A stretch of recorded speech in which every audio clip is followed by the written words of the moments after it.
Okay, I'd like to call Ellis County Commission meeting to order, please. Stand for the Pledge of Allegiance. I pledge allegiance to the flag of the United States of America and to the republic for which it stands, one nation, under God, indivisible, with liberty and justice for all.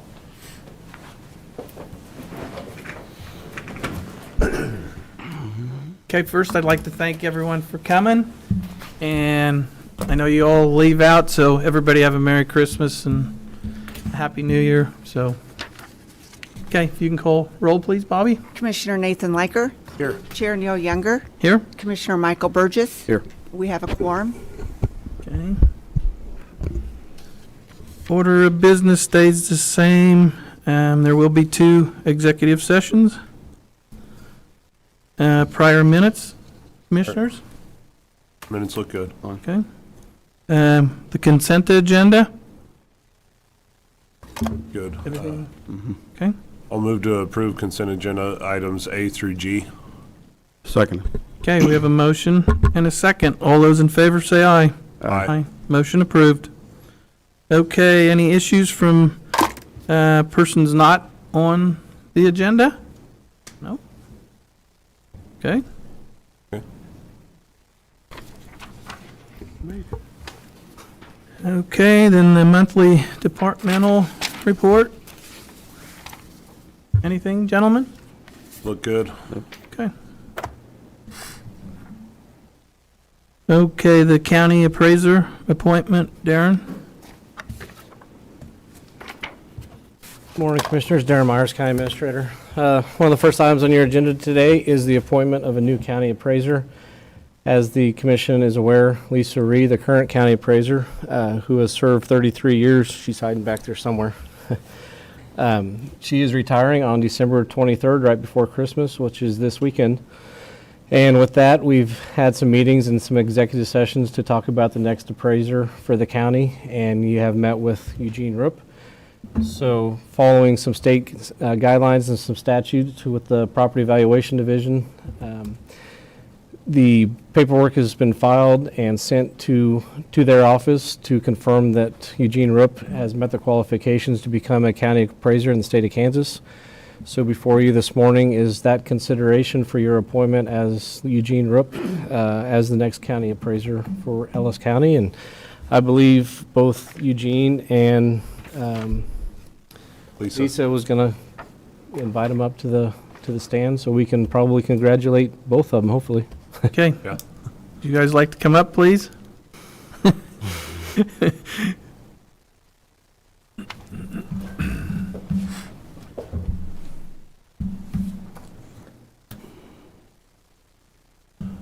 Good morning. Good morning. So, Lisa Ree, County Appraiser. Eugene Rupp, soon to be county appraiser. well, welcome to your last time up here, Lisa. So, Okay. Who knows, you might be back. You may have some issues over in your homestead, but if you do, then, Is more than capable of it. okay. Okay. All right. Mr. Well- Burgess, anything? Well, congratulations, Lisa, on all your service. Eugene, I'm looking forward to working with you. We were in Wichita at the KAC 2 weeks ago, and Lisa and Eugene, but we're constantly sought out by other counties, and we're as we were just in the 4A and that kind of area, people are, is Lisa going to make it? Yes, I think she is. I don't know where she's at, but I think it was a constant question of being sought out. The work that you've done, not only for the county, but even throughout the state under the appraisers' appointments and stuff, and Eugene's ready to take up that mantle, I know. So thank you both for your work and your service. You're well versed and sought out throughout the state, not just our county. So thank you. I will say that the appraiser's office, the appraiser's position is, they call it the accidental profession. Nobody goes out and seeks to be county appraiser. I was very fortunate. I had 2 people in the office that mentored me, saw something in me that I didn't know it was there, encouraged me to continue with education and stress that I could do this, and without them, I wouldn't be here before you. I do thank them, and I thank you all. Our office has had a lot of support throughout the years, and it's very, very much appreciated. Okay, thank you. I would also like to thank Lisa for all her years of service. She has been a big promoter of succession planning. We've been working on this, her retirement, and someone taking over for her for some time now. So we truly hope this will go quite smoothly. And we, as she leaves, I plan on trying to meet all those high expectations she set over the years with that level of service. Okay, Well, all right. we appreciate it and look forward to it. Yep. So with that, I would move to approve Resolution 23-25 to appoint Eugene Rupp as the county appraiser effective December 24th, 2023. Seconded. Okay, we have a motion and a second. All those in favor say aye. Aye. Motion approved. Congratulations, Eugene.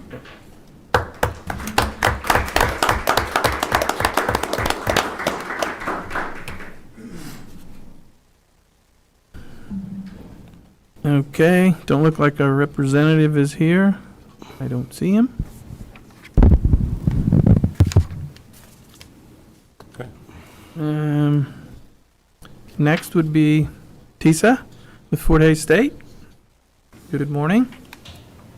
Good morning, everyone. Thank you so much for the opportunity to give you a quick update on the university. And personally, I'd just like to thank you for your service to the county as well. I have left at your seats packets, and there's a lot of information in here. I'm going to go over it very, very quickly, but there's some details if you want to read further about it on your own time. In terms of the order of update, I'm going to talk very quickly about some demographics, the economic impact and community engagement, the Cybersecurity Institute and Technology Incubator, where we are on the affiliation, and then our request for the legislature for workforce initiatives going into this next session in January. So if you'll start on page 2, the bottom slide, you'll see our demographics that we served nearly 17,000 students during the academic 2023 year, which is pretty remarkable. For our long-term strategy, we continue to diversify our educational programs, and you'll note with our international partnerships, students represent students earning dual degrees on campuses in Bolivia, Brazil, China, Cambodia, and Senegal. So we continue to expand our programs. On page 3, you'll notice our academic year 2023. Students represented every county in Kansas, all 50 states, 47 different countries, and every military branch. Specific to Kansas, we served nearly 8,000 students in Kansas, over 5,000 students in our service area, over 4,700 students from Salina West, and over 2,000 students in Ellis County alone. On page 4, you'll see our 20th day fall enrollment was 12,843 students, which was better than we were modeling at the beginning of the year, and we are very happy to report being up in Kansas residents, first-year students, Hispanic students, campus housing, and freshman retention.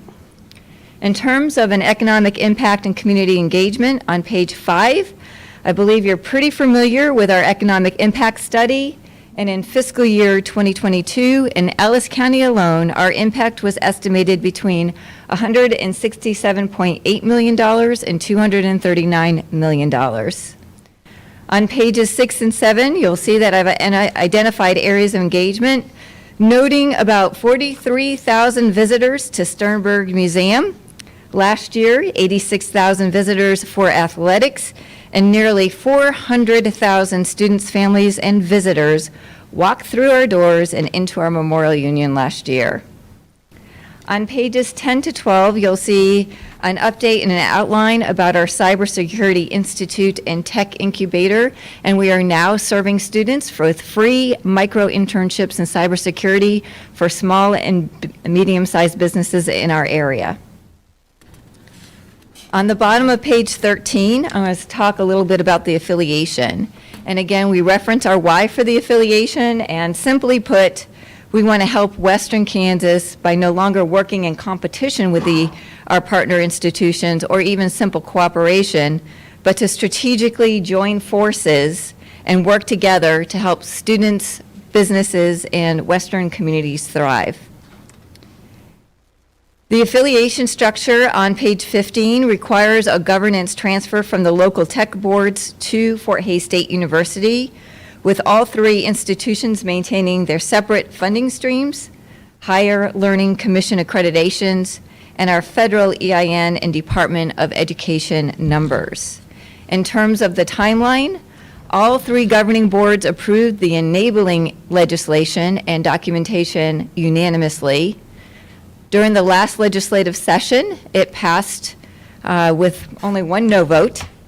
And now we are closing our transaction by requiring requesting the Higher Learning Commission's approval. That paperwork was all submitted December 1st, and so we wait for their visit to finalize the formal agreement between the parties. The goal remains, with the blessing of the Higher Learning Commission, to start admitting students under this new structure in fall of 2024. On page 16, you'll notice that once the Higher Learning Commission approves the change in governance, we unite with one brand. On pages 17 and 18, we have been strategic about the implementation process, ensuring that it's incremental and very important, driven at the grassroots level by subject matter experts and focused on crucial workforce priorities. A big thank you to our industry partners for helping us think strategically into the future. And finally, I wanted to wrap up talking a little bit about our workforce initiatives as we head into the legislative session. Our very first and most important priority is to grow rural nursing initiatives. This past year, we went through both recently our DNP, our Doctorate in Nursing Practice, and our BSN accreditation programs, and went through very successfully. Our DNP pass rates on the exam is 100%. Our BSN has exceeded state and national averages consistently. This year, we are on track for 100% in our BSN as well. As a result, we went to the Kansas Board of Nursing and had our quota increase from 65 to 90 students. Therefore, we'll be asking the legislature for an appropriation to add a 2-story addition onto Stroop Hall to accommodate an increase in nursing students, which will, again, help our nursing industry and our medical profession. Our second request is to expand professional continuing and workforce development. We want to continue to drive technical education, specialized certifications, and really respond to the rapidly growing need for reskilling and upskilling, particularly as AI and other trends significantly disrupt the workforce environment as we know it today. We also want to supplement mental health education with a telehealth certificate. This is a growing area of practice, and we feel like focusing on specialized certification that will talk about ethics, HIPAA compliance, and other areas of best practice would be very helpful to the industry. In fact, we predict that it also will become part of accreditation in the future. And then following the cybersecurity micro-internship model, we are looking for some funding for graduate assistantships in computer science to bring some of those students on campus and then provide assistance for schools, nonprofits, and small to medium-sized businesses with their computer science needs. So that's what we're looking forward to this session, and I'm happy to stand for any questions. Well, I'd like to congratulate you with Fort Hays for everything that you've done as a reluctant freshman but a proud graduate. I can appreciate the university and what it provides to this community and this county and this side of the state. So thank you. Thank you. It's a partnership, and your help is important as well. Yeah, this is probably a good time to remind people in our county budget for 2024, we've set aside funding for scholarships for local students to go to our local post-secondary, so our Fort Hays Tech and Fort Hays State and Hays Academy here. So we're certainly supportive of that and trying to keep our kids here going to good schools. And I can also say I have a niece coming from Reno County next fall, and her focus is going to be into the nursing program. So I would be very supportive of your efforts of expanding that program. So. Thank you very much. We really appreciate the scholarships. I also like to mention that we offer an Ellis County discount in our housing program as well. We're very proud of our partnership with the Hays Hair Academy, and have been long-term partners with North Central Tech, and are very excited about the affiliation. Very good. I would just like to add a little bit to what Commissioner Liker said, that, you know, he's a graduate. With your packet here, you've got a full plate, and you keep continuing to grow, which is good for our whole community. So I appreciate everything you do, and Thank you. thank you. Thank you, Tisa. Merry Christmas, everyone. Yes, Merry same to Christmas. you. Okay, Mr. Ken, come on up. Give us an update, and a good one. Thank you. You're welcome. That's a good update. Well, good morning, Commissioners. Darren, thanks for the opportunity, and sorry that I didn't mean to crash the party. I was, as usual, a little bit late. Anybody that knows me knows that I'm, just tell me if you get an extra 5 minutes. I really did try, and thank you to good folks in Ellis County. They waved me on a couple of times when I hit the county line. But as I always say, you know, and by the way, I'm Ken Rogers, the 110th District Rep. I always say one of the things I love about the district is I live up in Phillips County. And when I come into Ellis County on Highway 183, right there at the line, and you see, you know, that oil pumper, and you look out and you see the wind energy, and you see that valley, and you see the agriculture, it's not lost on me what a great place this is. And it's a little bit of everything that's right there. And over the years, we've been over a lot of different places in Ellis County with the fires and everything else, and lack of rain, and looking at everything. And so I'm very happy to represent rural Ellis County. And if you didn't know, we had redistricting after the last election. The 109th got just a bit smaller. It's basically Hays and Victoria, and a little bit of Old Highway 40, and then pretty much all the rural area now I have in Ellis. I represent you then in Topeka. Session will start January the 8th. When we turn the calendar, it is a even year. That means elections, so all bets are off on what's going to happen. I think you'll see a lot of crazy things that folks running for re-election, folks running for different positions will come up with all kinds of things to get their name out there. And so I would encourage you, like I do when I talk to folks at town halls, if something doesn't seem right or seem kind of odd, let me know. We'll talk about it and kind of see where things might actually happen. The disappointment probably last year is we didn't bring tax relief back to you all and your constituents that you serve. And I think that's been one of the big discussion points over the off session, and especially property tax relief. The LABTR, the county commissioners all over the state have made a big push to get that happen. And then if you've heard, leadership in both the House and Senate are probably going to make a very hard effort to reduce that those 20 mills that were going to schools and directly back to property tax or property owners in the form of tax relief. Probably will not go through the county, but you know, then again, in that political process, anything can happen. But I believe you will see a concerted effort for property tax relief and other tax relief in some form. Now, we go back to where we were, say, in 13, 14, I don't know. But I know there'll be a lot of efforts there. There's a lot of efforts with many other things that I'm just not sure exactly what's going to happen. I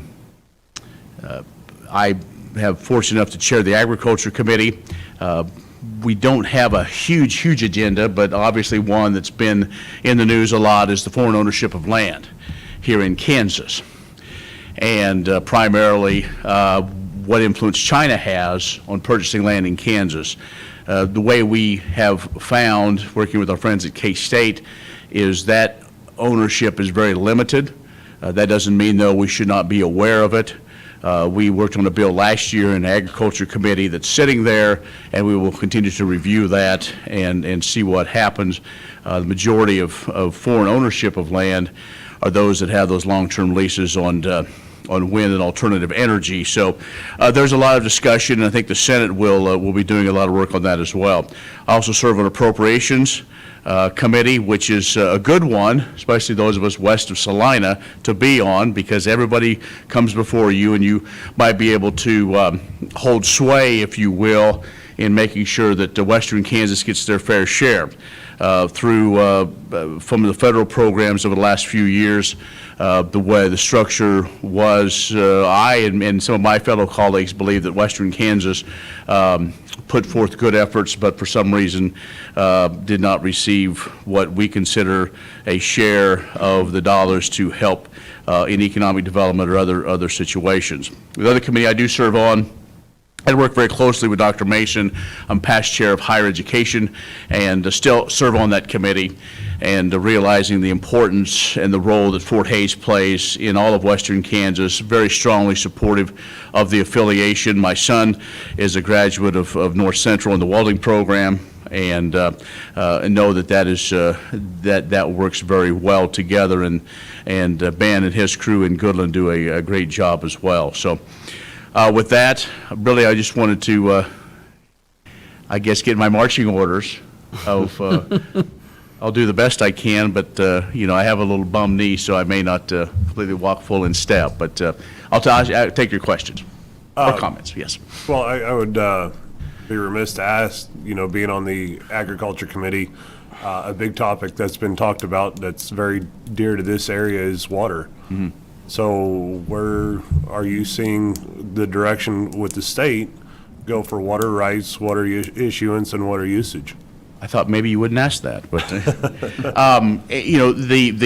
Speaker of the House last year felt it was important to reinvent the Water Committee. Typically, it would be in the Agriculture and Natural Resources Committee. Last year, big strides were made with finally a long-term funding source for the water plan. This year, and the chairman is Jim Minix from Scott City, and he's an irrigator and a farmer, so that's good that we have somebody that kind of understands that. They're going to do a lot of work on quality as far as water rights. That's a long discussion. We hope by the end of session that the situation here that has taken forever finally gets resolved. The legal process is one that works at a pace of its own doing. So there's a lot of chatter, and that's one of those issues I think that everybody has an idea, and I've been on record, and I'll say it again. When it comes to water, Hamilton County shouldn't tell Johnson County when to water, and Douglas County should not tell Finney County, Ellis County, whoever, when they can irrigate. That's been part of the problem, and we worked really hard last year because it spilled over into agriculture as well. That we, and being there for a while, you can maybe help shepherd some of those things through, but to actually talk with each other rather than talking over each other. And I think that's where we were for so many years, is that urban folks thought one thing and rural thought another, and everybody thought that people in southwest Kansas were just turning the water on and walking away. It's not that way. And so it's still going to be an education process, but that will be, last year it was the topic of, it was the lead topic of the session. I think it's still going to be very important, and there's a very diverse committee, which is good. I think you need to have a diverse committee on water because you do need to bring along not only the municipalities, but also manufacturing and of course the rural and those rural water users and irrigators. Thank you. Well, there's lots of topics we could probably spend the time. I'll stick on one. I'm glad that you kind of brought up the state's mills, the 20. I'd also go into the mill, the 1.5 that the state itself just has. I won't beat you over the head with LAVTR. I know you Right. know what that's about. We know what it's about. But my other concern along mill levies is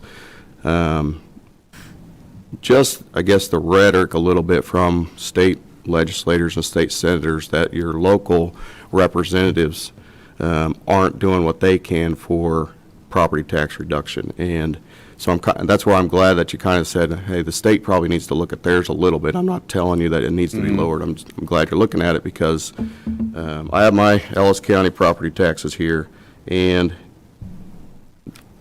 Ellis County, USD 489, the fire district, and the city of Hayes all reduced their mills by a little bit. Some of it's just a token amount.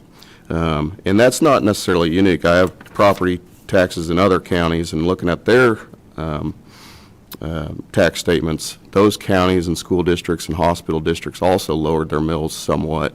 The one that I keep going to that did not lower their mills was the 1.5 from the state and the 20 for schools. But we constantly kind of hear that, well, your local counties and city governments, your school boards aren't, they need to do more in this revenue neutral, and they got to hit revenue neutral.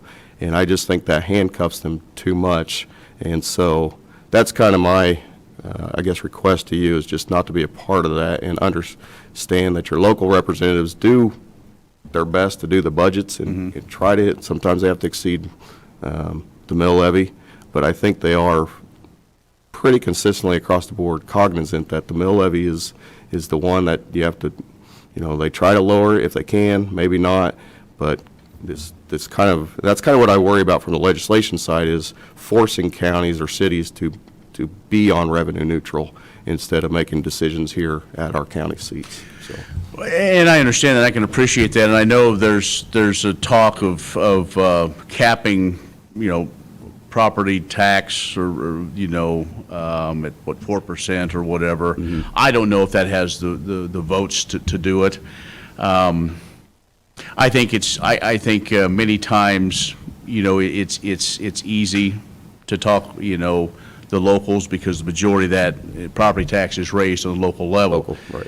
I'm paying my property tax either today when I get back or tomorrow. My wife's going to run a check in, and it went up. Yes. We didn't do anything. And different to it. I'm not saying my property taxes did go Right. up because even though the mills kind of went down, our valuation certainly went up. And so. that's the situation where, and many campaign on lowering mills, and you can, valuation, and not to go off on a tangent, but I will say that is something we do have to take a look at. And that we need to make some progress. That's going to be a long term, but I believe our system is broken. Nothing against anybody that's an appraiser, county appraiser in any county. They can only do what the tools they're given. Yeah. I've had many conversations not only about property taxes, personal property taxes, side-by-sides, and where this stuff comes from. And, it's a tough situation. You're in a tough situation, we're in a tough situation, school board members, because we want services. We want services, but we really think somebody else should pay for them. And that may be a little harsh. I mean, we all understand certain things. What I would love to be able to do is to utilize some of that property tax, as we talked about a few years ago, to help every county in the state with road and bridge.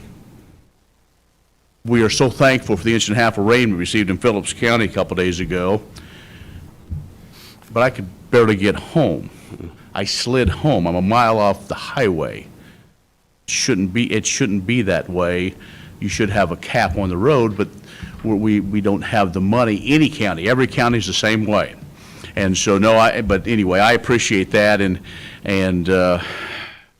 I would say the tax situation, all those it'll probably be in April by the time that gets solved, but there'll be a lot of discussion and a lot of hand-wringing and a lot of folks coming to say that either the end is near because again, with a budget surplus of $3 to some say $4 billion, believe me, we have $6 to $8 billion probably in requests.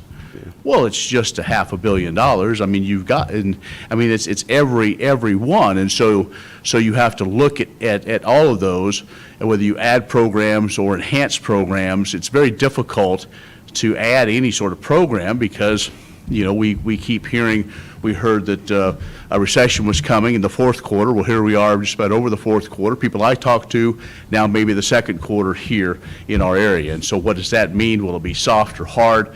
Have no clue. But talk about agriculture, oh, it was a tough year. It was a tough year for all the farmers in this area. Livestock folks are doing okay, but, you know, we're at sub $5 corn right now. If you've got corn waiting for a rally, you know, I hope Santa Claus comes soon. I will, they pretty well got all the good subjects, but anyhow, with your powers, I would think by the end of '24, you ought to be able to have this all resolved. I would hope. You can get it all resolved if you say, okay, I'm not coming back, and then you just blaze a trail and say this is, and again, but that's really what happens. I know. And we still do, and I think you'll see some movement. We had a lot of freshmen, both Republicans and Democrats, and that first year, you kind of, everything is thrown at you now. Another year, and that's what I tried to do in agriculture, is kind of give that first year of a lot of learning before we really either made some tough votes or really move forward. And so I think that's what you're gonna see. But I also think, with it being an election year, it's gonna go one of two ways. Either going to have a lot of crazy votes, or we're not going to do much. I really don't want to be like our friends in D.C., but that's a mess. You know, they all left with work to be done. So we don't do that in Topeka. We can't. But the nice thing is, with our leadership, though, we don't lollygag. I mean, we're back, we're done. We don't wait till the middle of May to finish up. When we're done, we're done. So, Okay? Very good. Thank you, Darren, again. Yep. Sorry I missed the October one, but glad we can make it work, so. no problem. Thank you. All righty. Thank Thank you. you. Merry Christmas. Merry Merry Christmas.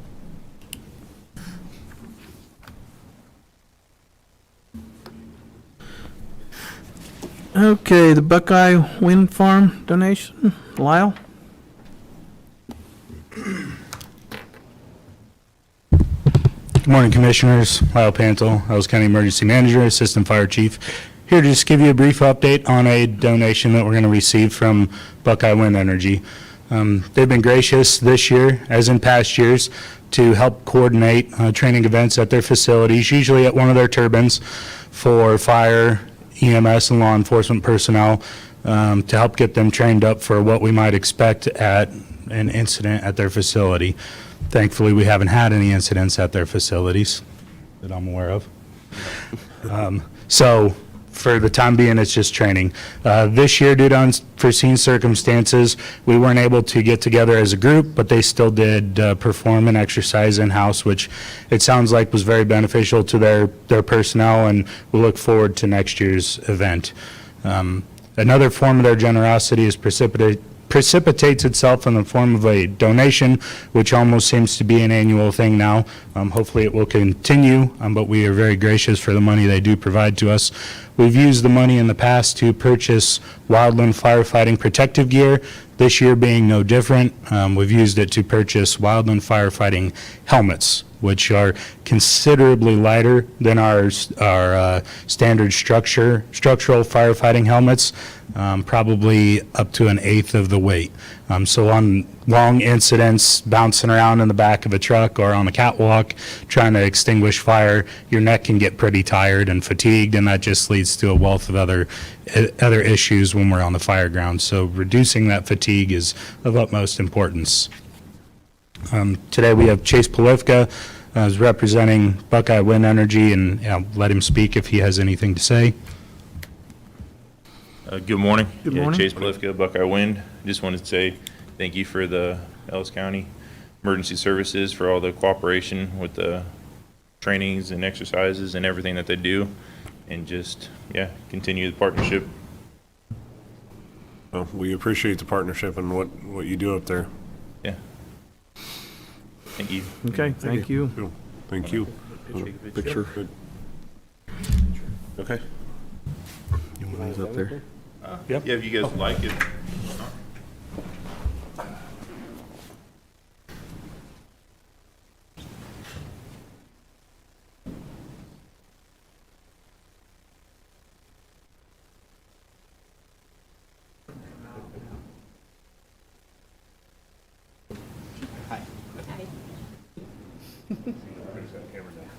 Thank you. Thank you.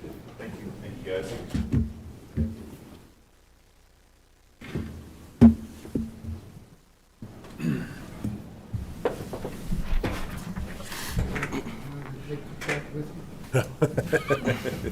We won't go through the drive-through. Okay, the City of Hayes, the NRP, Mr. Jared?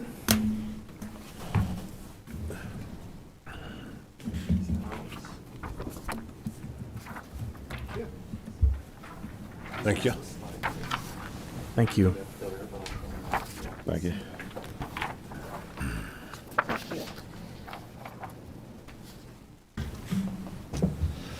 Good morning. I'm Jared Kuckelman, the Management Analyst in the City Manager's Office here at the City of Hayes.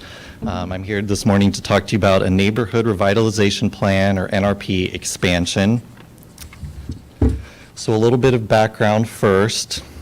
Hayes first established an NRP back in 2002. Since then, it has been updated a few different times, with the most recent being in 2017. So the way the NRP works is as an economic incentive by providing property tax rebates for 10 years to property owners who raise the assessed values on their properties. This can encourage new construction or the rehabilitation and redevelopment of existing properties that might not otherwise have occurred.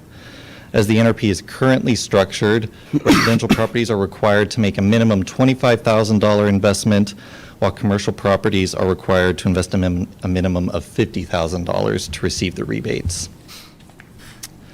So eligibility for NRP is based in large part on whether a property is located within the defined NRP area. So on the left up here, you will see the expansion map that was used in 2017 to expand to the red area. And then on the right is the proposed map that we're looking at for today. The current area is in red, and the proposed expansion area is in blue there.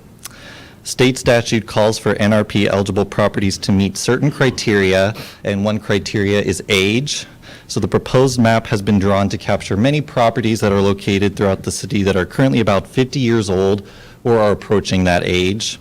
Many of these properties are kind of, as you can see, located across the northern areas of the city of Hayes, as these areas were built and established throughout the 1970s and 80s as the city was expanding towards I-70. The NRP program has been a successful part of several major projects that have occurred over the last few years. One such example is the liquor store that is now open at the corner of Vine Street and 8th, which had a major remodel. Another commercial remodel example that utilized NRP is the Fort Tavern and Bar, which was remodeled from the old Wild Rose. A residential example is at 211 East 17th Street, which had the original building demolished and then redeveloped with a new duplex built. And then another residential example is the redevelopment at the site of 7th and Oak into a new apartment building that's owned by Mike Graham. So there are a few different reasons for why we're considering an NRP expansion now. The expansion in 2017 was kind of designed to reflect the build-out of the city in 1965, which captured many properties in the city that at that time were 50 years old, and because of this would theoretically be ripe for renovation and redevelopment. So now that several years have passed since then, areas with aging properties in the city that are outside the defined NRP area has grown. So an expansion that reflects the build-out of the city in 1980 could capture many of the commercial and residential properties that could benefit from an NRP expansion, many of these located throughout the northern areas of the city. One such example that has come to mind is some of the areas along North Vine. This area is not tax increment financing or TIF eligible, so it could in theory benefit from the use of an incentive like NRP. The proposed expansion is also designed to capture many properties that may not yet be 50 years old, but are soon approaching that age. And this is done to kind of preempt the need for maybe multiple expansion efforts and the need for staff to come before governing bodies and ask for them to consider expansion multiple times every few years. And so finally, then, another reason for the consideration of an expansion is that increasing the number of eligible properties, it could increase the usage of NRP, making it more popular amongst residents, and also kind of raising awareness for them of the incentive. Kind of as an example, 72 properties have utilized NRP since the expansion was done in 2017, after only 45 properties utilized it in the 15-year period prior to that. So just kind of as a reminder, this is what the expansion map that's proposed looks like. There are a couple small changes that we want you to be able to consider that are being proposed to the NRP guidelines and application process. These changes are being requested after city staff communicated with staff here at the county who do the bulk of the administrative work of administering the property tax rebates. So the current NRP application fee is $100, which is what it's been set at for many years now. And it's been requested to raise this to kind of reflect the amount of work that administering the property tax rebates can entail. So we've proposed to raise the application fee to $200. The other change being proposed is the rebate formula for properties that are on the national or state historical registry. These properties currently receive a 100% property tax rebate. So it's being proposed to change that rebate percentage to 95% to kind of align with what commercial properties receive, as that can kind of provide some greater consistency in administration and making it a little bit easier on that end. So just to kind of inform you of the amendment process, there are a couple important steps that have to be taken. The first is that state statute would require the city commission to hold a public hearing to allow residents to weigh in. The second is that a resolution would have to be passed by all three governing bodies of the city, county, and school district, which is kind of what brings me before you here today. This is because when the NRP was first established in 2002, the city, county, and school district all elected to be a part of an interlocal agreement that allows all three entities' share of the property taxes to be captured in the NRP rebates. The wording of this interlocal agreement does stipulate that no changes can be made to the NRP without an official approval from all three governing bodies. So this is why we have to get approval from all three, and we will eventually be presenting this issue before the school board as well. So just kind of as a reminder for the financial consideration, the NRP works as an incentive as a rebate. It is not a property tax exemption. So property owners receive the rebate on the incremental increase in their property taxes, similar to the way TIF works. So the city, county, and school district do not give up any current revenues to the rebates for 10 years. So this today, I came before you kind of as more of an informational presentation about what we're proposing here. We wanted to make you aware of what's been proposed. The City Commission has received this presentation already, and we will be going before the school district as well. We wanted to present the information to you, allow you to provide any feedback you might have, ask questions, and give any consensus on the changes that are being proposed. Once that happens, we would go before the City Commission with the official action, the public hearing would be held, and then we'd come back to you with the official resolution to make the changes official. So I'll stand with any questions you might have. Well, just, excuse me, for clarification, this takes participation from property owners.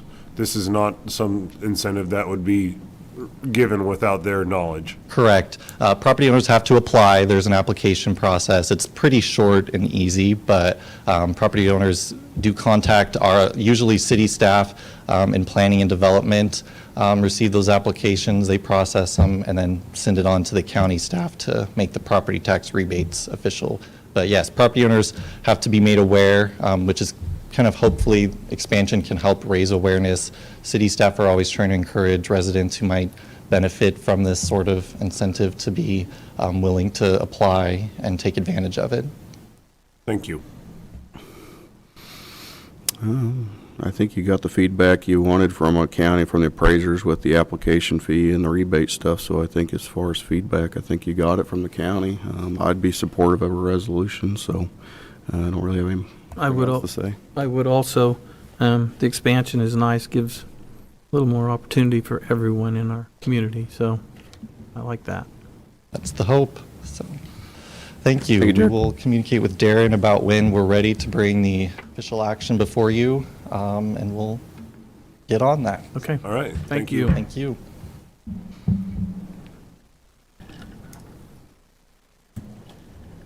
Okay, Danita, the KRAF grant application. Good morning, Danita Schrader, Ellis County EMS Director. I'm bringing before you today, we're going to apply for the CRAFT grant. That is the Kansas Revolving and Assistance Fund provided by the Kansas Board of EMS. Last year we applied as well. It is a yearly program that we apply to help replace medical equipment. Last year we were provided with enough money to purchase 4 monitors. They do require that they pay 20% and the county pays the rest. I believe I have this incorrect in here. I have put that they allow for 25%, and actually we were given 25% last year instead of the 20 that's in there. So I just wanted to clarify that. Currently we have 9 cardiac monitors, and I like to put them in a program where we kind of spread out the purchase of them so we don't have all 9 of them come due or reach their end of service life all at one time. So we are again going to ask for 2 cardiac monitors this year. And at their meeting in April, we will know if we are approved for that or not. So nothing really at this time. I just need some signatures for the affirmation and agreement forms to submit for the grant. Do you guys have any questions? The plan, excuse me, the plan is to go ahead and replace these cardiac monitors this year in '24. Yes, yes. Well, it'll be for 2024, but we have to get it in before January 1. So we got 4 last year, and I would like to do 2 this year, and then next year I'll do 3, and then we'll move on to some other medical equipment that will need replaced. Okay. Thank you. Is Kansas Board of EMS, is that like a membership organization, or? It is what our service has to belong to provide medical services in the state of Kansas, yes. That's who oversees all of our operations and our protocols and everything. Do we pay them like an annual, I don't know, an amount or something to be a part of their? I do, but it's mostly for licensing of our ambulance services is what Okay. we pay. Okay. Good planning on your part. I appreciate that, to get rotation going, so you don't have, like, say, all at once, so, very good. Okay, thank you. Thank you. So I guess I'm asking at this time that you just sign that. Do I need to do anything else? They just need to sign it and, okay. Yes, All right, thank you. Thank you. Thank you, Daniel.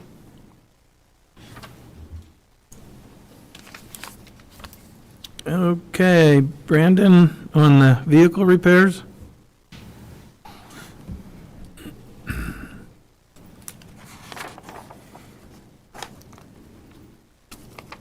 Morning, Commissioners. Brendan McKay, Ellis County Public Works Director. So before you use a whole bunch of writing, that's why the water's here, because I'll probably have to do quite a bit of talking. So first things first, our water truck, the Kenworth 2005, it had overheated and was low on compression, blown motor. When we were pursuing the options to replace the motor in that truck, given out the idea to look elsewhere for what other options are out there. Other options that are out there, there's a lot of used fleet vehicles, old highway, 4 or 5 year old highway vehicles that have anywhere from 500,000 to almost 1 million miles. That would be a little more expensive than the motor replacement, but we do need another pulling unit. Our intent was with the 2 dump trucks we purchased in 2021 that were finally delivered in 2023, was to turn one into I say pulling unit, it's not oil field pulling unit, turn it into a semi-tractor, and turn the other one into a water truck.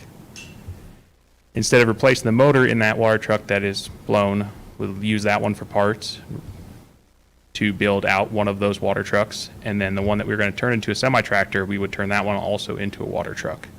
So we're not gaining any more equipment. We're also not losing anything. It's just more swapping of what's what we'll do. And the buying a tractor would be better for us because currently those dump trucks are a 9-speed with a longer frame. It could be used as a pulling unit with a 5th wheel put on it, but it'd be longer, not geared quite as well for the duties it would be doing. So this is trying to make do with what we have, but also be able to provide benefit to the county in the end. Is there any questions on that one? No, I met and talked with Brendan a bunch on this, and I think it's a good route to go. It takes some of the time that was going to be spent turning one of those trucks into a tractor unit, and I think we're going to be better off. Yeah, that gets very time consuming and expensive. Yeah, so we used to have 2 semi-tractors. The one was an older Marmon that was sold earlier back in 22, 23. The frame had rusted on it. The cost to repair the frame was not worth it to put into that truck because parts are not available for that. If we had a steer tire blowout, you'd see an Ellis County truck with a plywood hood going up and down the roads, which why the decision was made not to reinvest into that truck. So this brings our public works up to snuff to do some of the jobs that we're going to ask them to do next year, and hopefully better maintain some of the roads with an expanded water truck fleet. And hopefully with all these water trucks, we'll get rain next year and we won't need them for all these roads. That is the goal. Yeah. I've done everything else I can think of to try and make it rain. Did you watch the vehicles Yeah, first? I did. I washed mine last Wednesday because we got our new truck, and then Thursday it started raining. I tried digging a pond for the city and helping them there. That didn't work. Tried digging a pond up at our new lot. That didn't work. Washing the truck again, finally made it rain or something. There. Okay, so the next thing is the undercarriage for the D7 dozer. Our dozer has almost 12,000 hours on it. That's about the time to do an undercarriage. Generally, you do tracks twice, and then you start looking at the undercarriage. All your rollers, your idlers, your torsion bars. So I had them quote us the worst possible case scenario for that. If everything had to be fully machined or replaced, what it would be, and that's that $79,000 one. It could be less than that. Most likely it will be. I've attached what their inspection of the undercarriage on that machine is, and you'll see some of the stuff only has 30% wear. On some of the rollers and idlers, generally they're pulled off and just remachined and not replaced. Whether we buy a different dozer, anything that's not brand new, eventually you will need an undercarriage on. It had been postponed for a long period of time because honestly the dozer frankly wasn't used all that much till I came out here. The past 2 years we've used it quite a bit. We noticed the tracks were past, you have a tension that you need to keep on the tracks by measuring the drop of them. Our tracks were loose, we went to tighten them. We are already past the maximum allowable extension on those shafts. They're allowed to extend 4.4 inches, we are already 5.2 inches out. So the quick and easy way to fix it, not always recommended, but to get you behind a pinch, you pop a link out and retighten the tracks. So that's why some of those track items you'll see are over 100% wear, because we did what it's done it before with other equipment. They don't recommend it because you need tracks, but it gets you by in a pinch.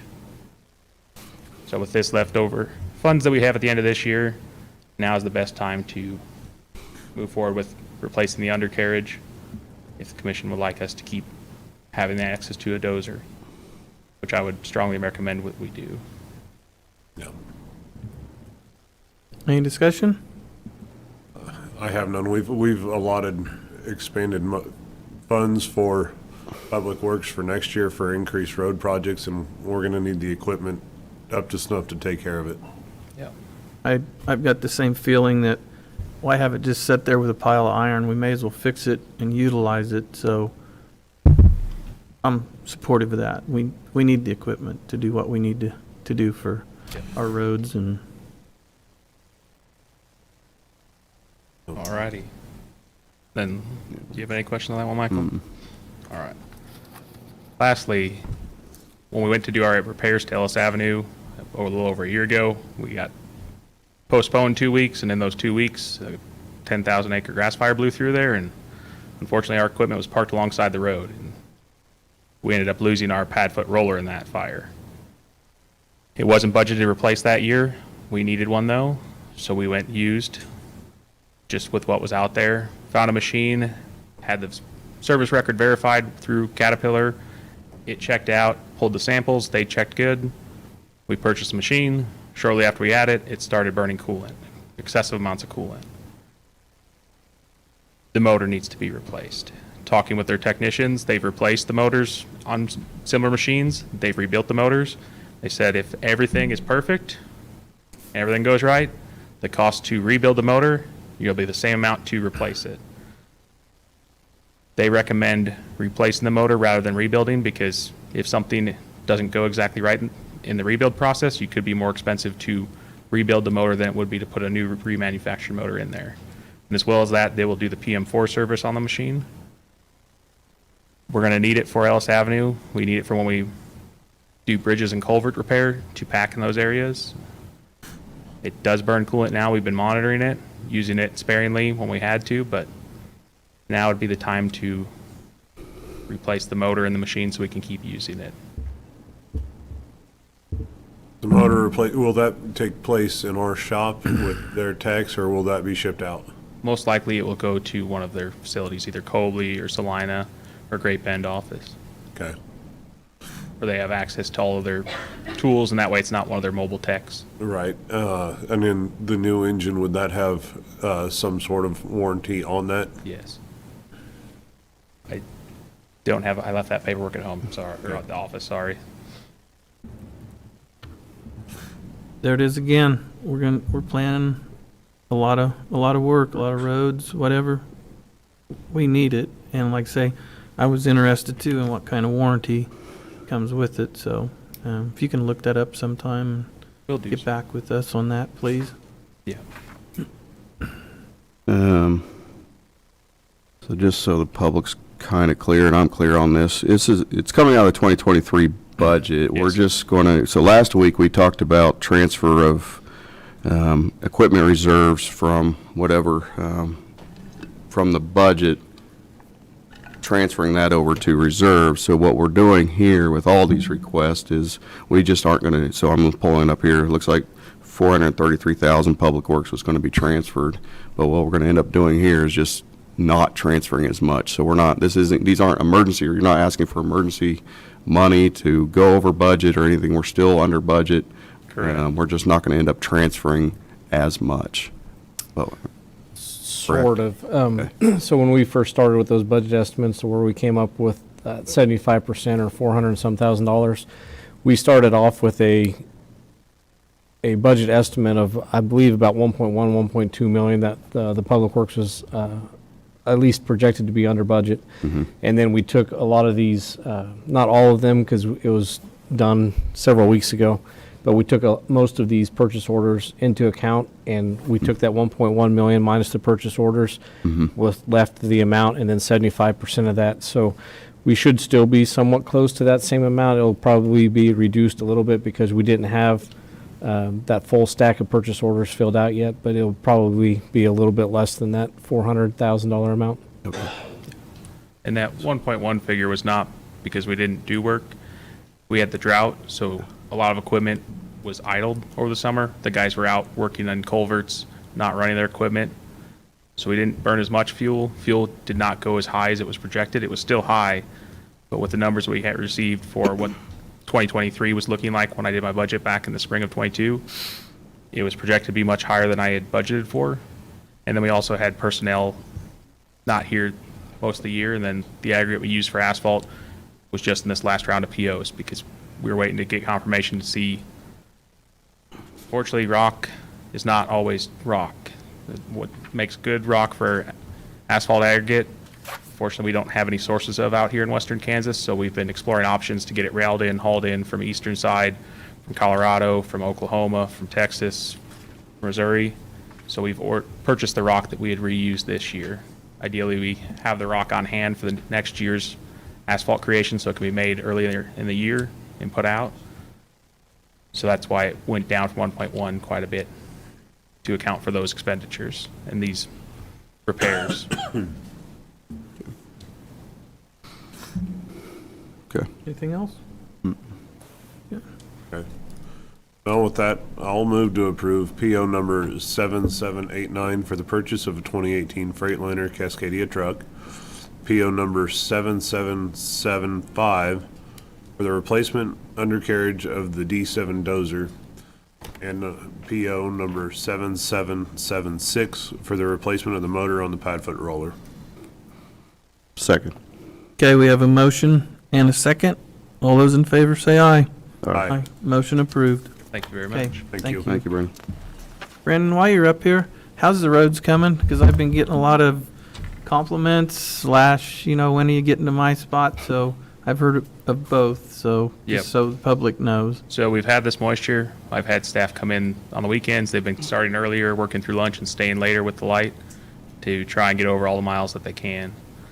Fortunately, with every territoryman having over 110 miles, and you're getting 17 to, if they're going too fast, they're doing 25 plus, and those aren't going to be done well.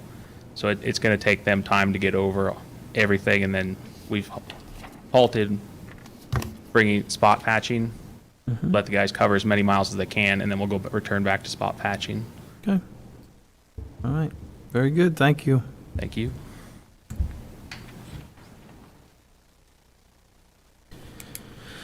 Okay, the jail expansion, Mr. Scott?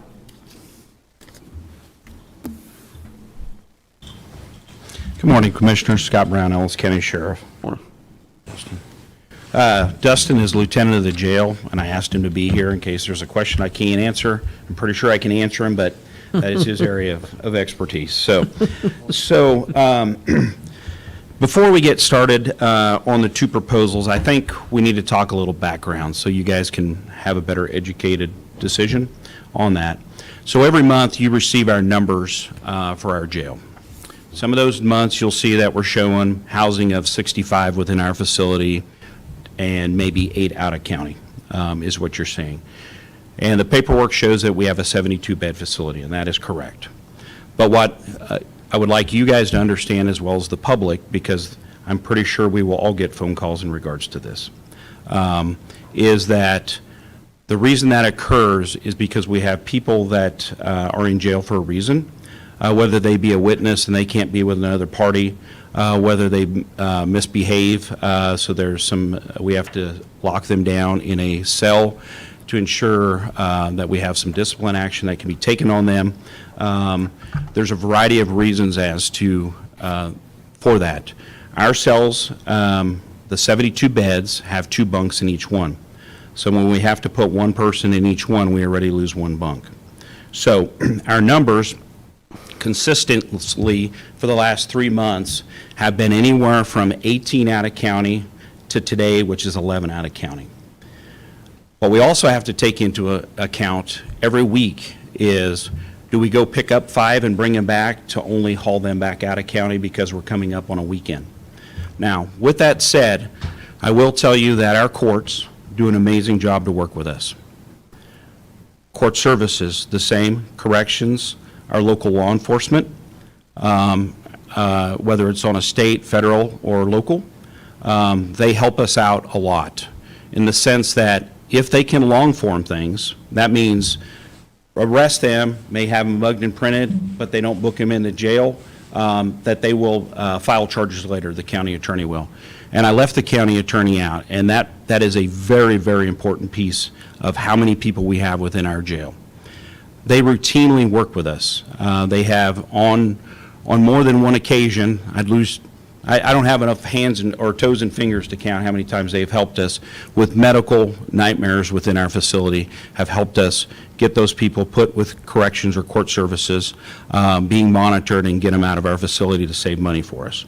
So the reason I bring all of those particular items up is because one of these specifically talks about working with courts, working with law enforcement, working with defense attorneys, working with the prosecutors, the courts.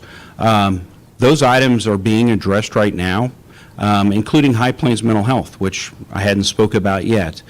We have an AOT program. We have a liaison that's within our jail system that goes up, who follows those people outside of our facility and tries to avoid them coming back to our facility.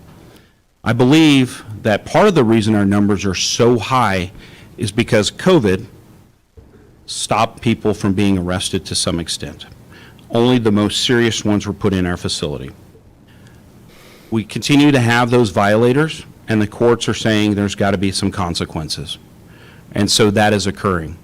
With that said, within the last month and a half, I would say, well, about a month, we have probably sent 10 to 12, not us, the courts have sent 10 people to prison, which has helped us out. But believe it or not, as soon as we send someone out, we get someone to replace them. They were very long-term people within our facility on serious crimes. As you may recall, just a few weeks ago, Judge Brown sentenced 3 life sentences to prison. Those were 3 of some of those people. So with that said, I feel that may help you make a better decision in which if you want to proceed with this or not. Darren and I have had discussion many times about this and where we think we need to go with this. And if you recall, last year when we did our retreat, this was one of the top priorities that was decided not by myself, by the group as a whole, that is something we're going to need to address in the future.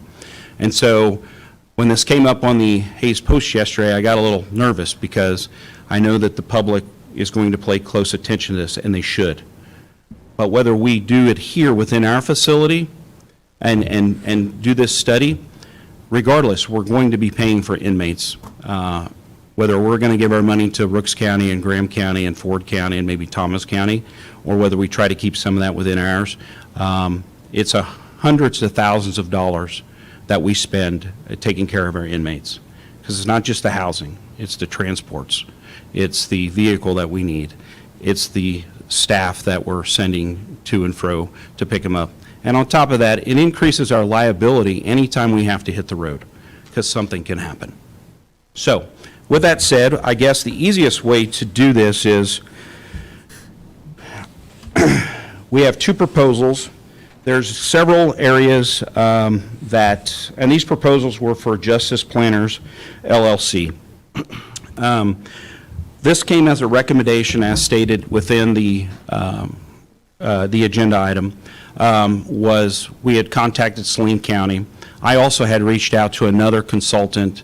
I later learned that they have got about 6 other jails that they're doing, and they just did not return their phone call for that reason. I had reached out to a sheriff across the state, and he said they are just busy, and that's probably why they haven't gotten back with you yet, as of yet. This company was very quick to respond back to us. We had a very nice conversation with them via Zoom, Darren and I. I really like them. I think that they bring a lot of experience to the table based upon what we had, what we discussed. So they prepared 2 proposals for us. Part of that reason is because I have some money within my budget that can be utilized to help offset some costs. I guess there's no time like the present to discuss it, right? So, so the real difference is between, I'm going to use the lower, we have one appraised at or brought in at $36,570, which is one of the proposals, and then we have the one with $75,145. I would refer to the, because the differences I can explain, and I'm assuming that everyone took the time to read this, but I will try to explain it for the public, if that's okay. As you go to Phase 2, the top part of that all pretty much reads the same. In Phase 2, the kickoff of stakeholder interviews, the big difference there is in the higher priced one is they added 3 more areas to look into. Where, as I said earlier, I believe we're addressing those issues, and I think we're doing a really, really good job, but they may be able to pull some data out of there that maybe we could change up and do a little bit better job. Maybe we're not looking at something. So there's really about 3 different ones. One of them is a public defender. utilizing some of their input. I will tell you that I think our public defenders also work really well with the courts and try to help us out also. So I really feel like we're addressing all of those issues, but that's my perception. That's not an outside entity who's an expert in this area. So the next one was Phase 3. And in the lower priced one, they only had 3. In the higher priced one, they had potential changes to public policy at the state and federal levels. I think we do that also. Mental health issues, we talked about AOT and High Plains, and demographic disparities in all the phases. That is one that I'm not familiar with. I get the idea of it. That intrigues me a little bit to see what that would bring to the table for us. And then Phase 4, or Phase 5, I'm sorry, the long-term viability. And that was one of the points that I had brought up when we spoke with the consultant. Is it even a good move for us to look at that for our taxpayers of Ellis County? Not whether we need it, whether it's a good move within the structure that we have. And I think that's a question that needs to be answered, and I can't answer that. And so that is one of the things that I really, really liked about the one for a little bit more money. Projection model scenarios, you know, the 10, the 15, the 20. I don't know if we can reach 10 within our facility. I don't know if we can reach 15. Again, not my area. I have my speculation, what I believe. But again, I think it's better left in the hands of some professionals, is my opinion, to look at those numbers for us. And the real big thing is as you can see, the duration of the time, if we went to the preliminary schedule and timeline, if we do the one for less money, they will have it wrapped up in 3 months, where the other one is 5 to 6 months for our numbers. This is going to require a lot of work from our staff, who will pull those numbers. We will do our best to get whatever they ask, should you decide that you want to move forward with one of these proposals, and get everything they can. It will take some time because we are no longer using our old system, and we've been on this one for about 2 years. 2 years. For 2 years, the Tyler program. And so therefore, we're going to have to go back into old data and extract that. And when I say we, I mean Dustin. To pull those numbers, and so we will get those numbers pulled. Those numbers will reflect much of the same, but remember, we're going to have that year where we had COVID. Those numbers are going to be a lot less, and so that will skew those numbers, but I'm sure they will take that into account. But I don't necessarily have a recommendation, although I kind of alluded to it. It's really up to the commissioners whether you feel like this is something we want to address at this point in time. There is talk, as we all know and the community knows, that in 2026, potentially the Hayes Police Department is going to move out, or at some given point in time. We have outgrown our needs, and they too have outgrown their needs. And I think it's beneficial for us all to get our own places so we can grow and utilize the building best we can. Whether that means we'll build those downstairs or not, or whether we will bring in an outside entity that can use part of the building that maybe is renting somewhere. I don't know, along with the criminal justice side. But that's, again, up to the commissioners and not up to me. So I hope I explained to you well enough. I could have read the whole thing, but I think you all read them. So I stand for questions. Well, Sheriff, I applaud you and your staff for what you do. I'd just like the public to know, and I've been paying attention ever since I've come on the commission, your monthly department reports, all the information that you put in them. If you look, you have year-to-date totals with the courthouse. Currently, I think year-to-date, we're around 18,000. Mm-hmm. 4 years ago, pre-COVID, and I'm not certain if it goes back to the software or how it was accounted for, courthouse interactions were over 30,000. So we're not even back, so the public knows we're not back to where we started. So I guess with that, a couple of questions for you.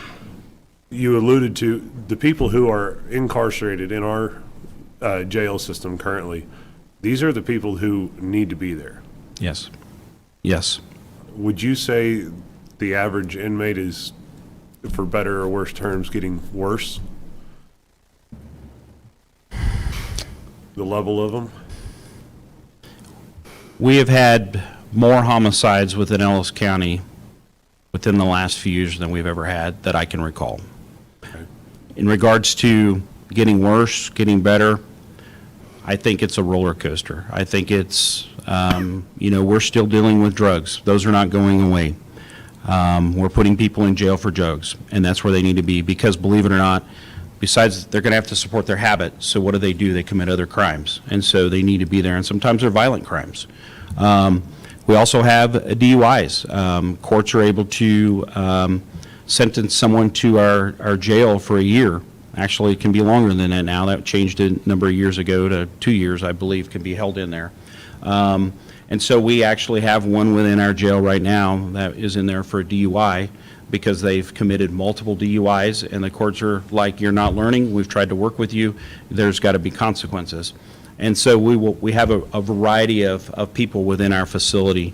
But again, if not for those agencies that I named off earlier, we'd probably be 90 to 100 consistently. So I praise them and recognize them for the hard work they're doing to help us keep our numbers manageable. Well, with that being said, though, the general public, when they hear this or read this, wherever it may be, hear that they're working to keep people out, at some point in time, will the consensus turn that these people need to be behind bars? Yes, I think over time, again, the courts see the same people time and time again, and they say there has to be consequences, you're going to jail. And, change of judges, change of prosecutors can have a huge effect on the number of people that we have within the jail. Change of law enforcement thoughts can affect that dramatically also, in the sense of we have a lot of ability to decide whether we want a long form or not, but I can only control my agency, where other agencies can arrest people and say they need to sit in jail till they see a judge, and then the prosecutor decide at that time that they need to stay in there, and the courts can. Although we have a lot of discretion, and like I said, I'm going to praise the law enforcement also.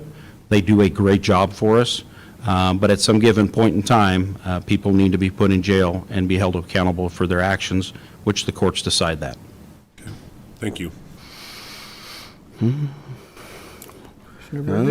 Yeah, this is actually to me, kind of a tough decision, but I think your willingness to cover half the cost, I think a needs assessment needs to be done, and if you're asking us to cover, the basic anyway, and you're coming up with the other half to do the full, then I guess I'm going to be supportive of that. The tough thing for me on this, is yes, my long-term goal for Ellis County would be to find a way to house all our inmates, if not more. So that's in the back of my mind as far as a long-term goal. But there's so many unknowns right now for this full assessment. So, yeah, when is Hayes? At some point they will, but is that starting next year? Is it 26? Is it 2028? Right. Election cycles, you'll be up for election at some point. The attorney, the county commissioners, judges may change. So the mindset so we get a full assessment done, but how quickly how long is it going to sit on the shelf before we can react to anything because of these unknowns that we're just so many years out that, as things change, maybe it's not useful and we have to redo a study. So that's kind of what my hesitation is on a full study, is just getting a study done, and then it has to sit on the shelf because we're waiting till 2028 to, for the city to move out, or again, other people are elected in, or the mindset changes on housing inmates and these kind of things. So that's my hesitation. However, it kind of goes back to you're willing to cover half that cost now, and I think we don't know what we don't know until a study's done, and my long-term goal, again, to try to improve our jail system to house everybody and cover the cost internally and not have that cost go out to other counties. So I guess with that all being said, I'll be supportive of a full assessment. And it helps us, I guess, my other point is, it does help us, we will have to budget for this. So even if it is 2028 or 29 or something down the road, we're going to have an idea where we're going to have to start figuring out the budget instead of waiting till then and then starting it. So that would be my other reasoning for supporting the full one, just so that way we can start budgeting. So, How soon can that assessment be done? I believe, and Derek can correct me, if the commissions decide that they want to move ahead, we're going to make contact with them and let them know, and then they sounded like they would start fairly soon. Is that correct, Darren? January. So. Okay. Yeah, it is a lot of money, but, you know, if we look into the future, that way we'll have something down the road and we're ready to go. Yes, the city's going to move out. We don't know that magical date, year, whatever it may be, but it's going to happen. Not only that, we all learned by the fire trucks that it's probably going to go up again next year to do another assessment. So I also, too, would, support the higher one, especially if you've been in contact with other sheriff departments in different counties. So, I think we need to have, we can't make any real decent decisions without all the information. So I would support the larger study to be done. So with that, I would move to approve the PO 7783 for Justice Planners LLC to begin working on a space needs assessment for the Ellis County Jail. for the full assessment value. The full assessment. Seconded that. okay, we have a motion and a second. All those in favor say aye. Aye. Motion approved. Thank you, Sheriff. Thank you, Commissioners. Dustin. Thank you. We'll keep you apprised, okay? Okay, very good. You always do. Okay, with that, we will go into an executive session for 15 minutes pursuant to the matter related to security measures, the purchase of software. Commissioners, Mike Liker, Bill Jeter, and Darren Myers. And we will return at 10, 10. 15, 10, 10, 10, 10.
No decisions were reached during the executive session.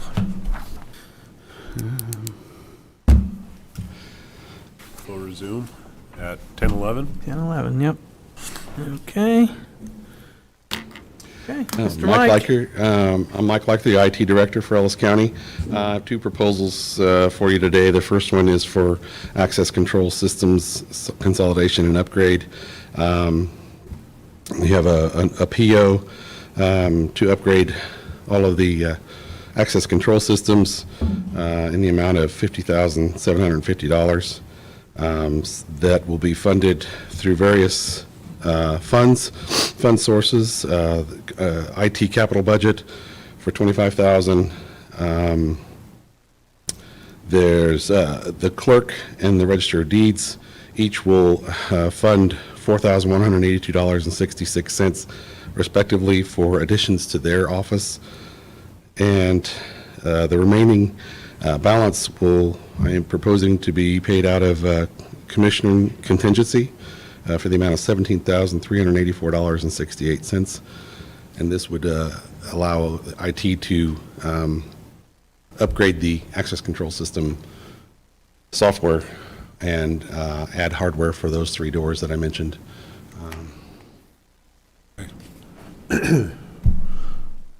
Is it, and this is a question I didn't answer, or ask earlier, this is a current company that we work with? This is the company that installed the system originally. There are other companies that can do it. We've had other companies do some of additions to less than 100% satisfaction. Understood.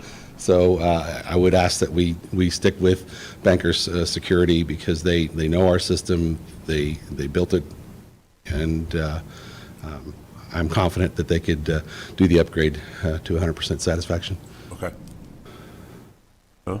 Yeah. And they're pretty responsive whenever you have any issues or any Yes. trouble? Okay, that means a lot. They're out of Salina, so it doesn't take them long to get here. Okay.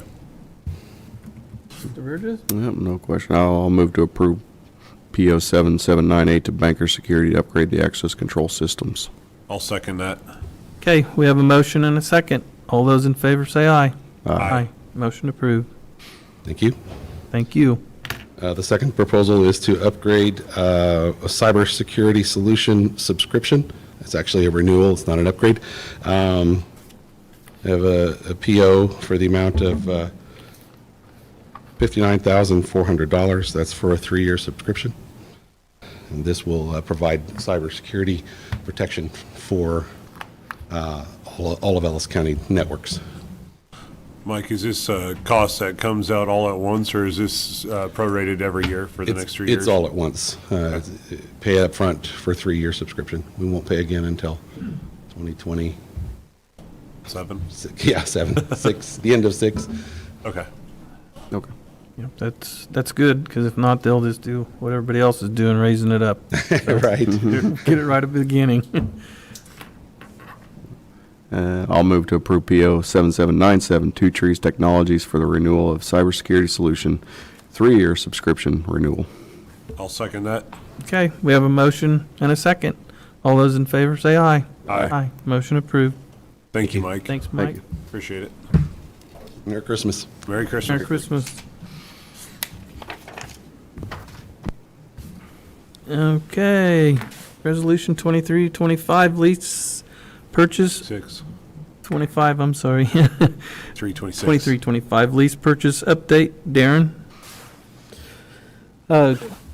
Last time on your agenda for consideration is just an update from some actions that the commission took last week for the purchase of the 2 new fire trucks. After our last Tuesday's meeting, went to the Commerce Bank to sign the documents, and we started asking some questions, looking at some of the dates, and the dates were inconsistent throughout the documents, as well as some of the signature lines that they provided.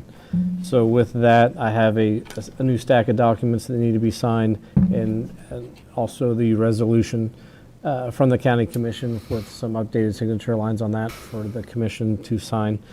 And no terms changed on the loans, the lease payments, the timing or anything. It's just the approval of a new resolution for clarification, and then I'll get those sent off to the bank today and finalize everything with Commerce Bank.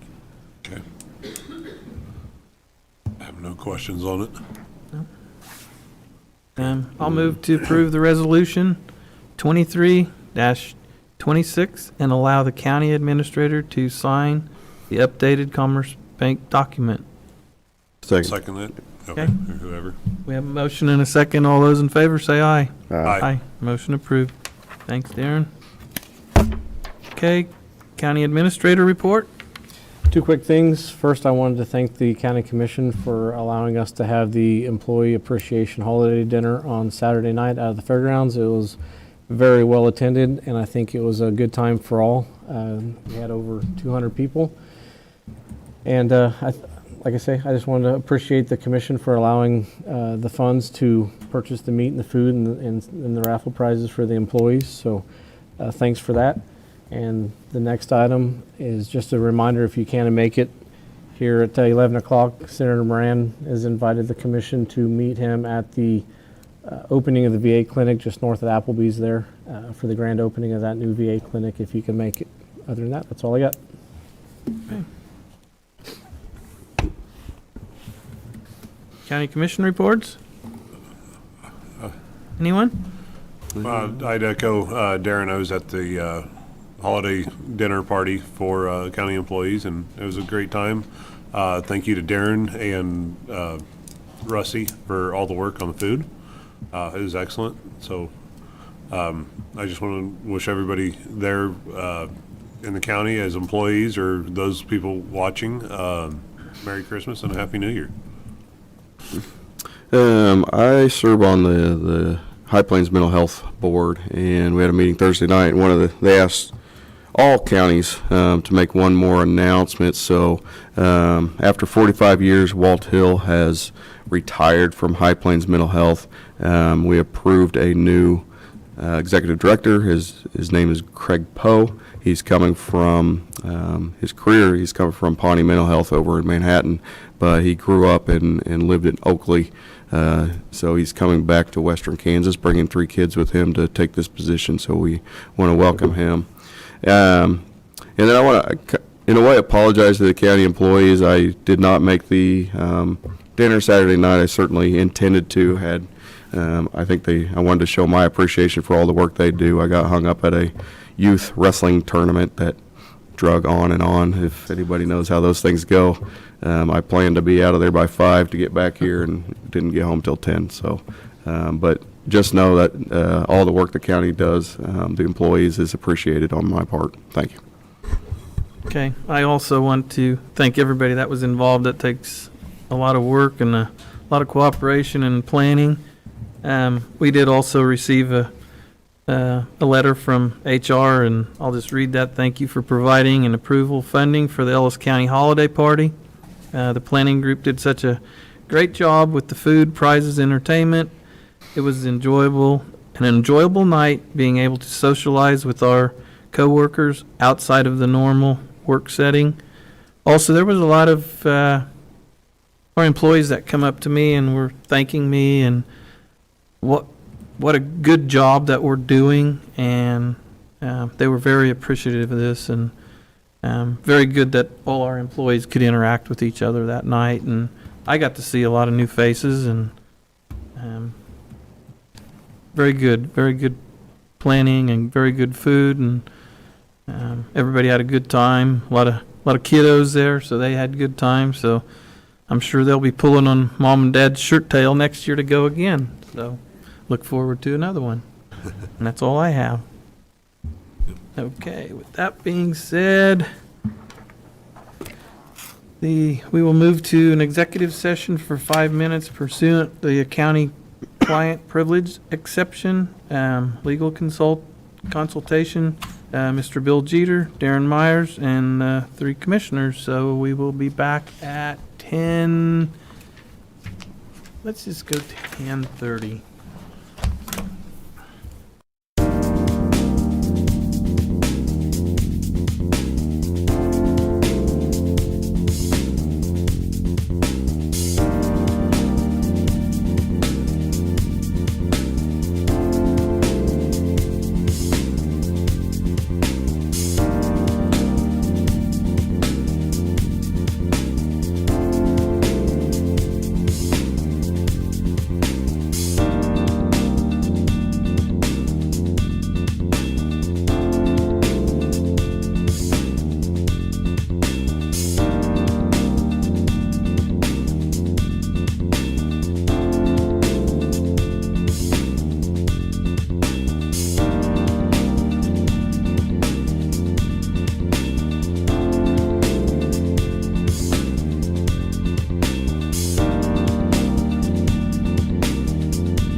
blinker's on. I'm sorry.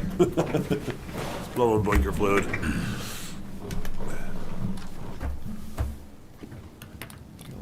Resuming at 10:28, I saw it was on the clock. Yep, and, No decisions were reached. right. Okay. Adjournment will be at 10:28.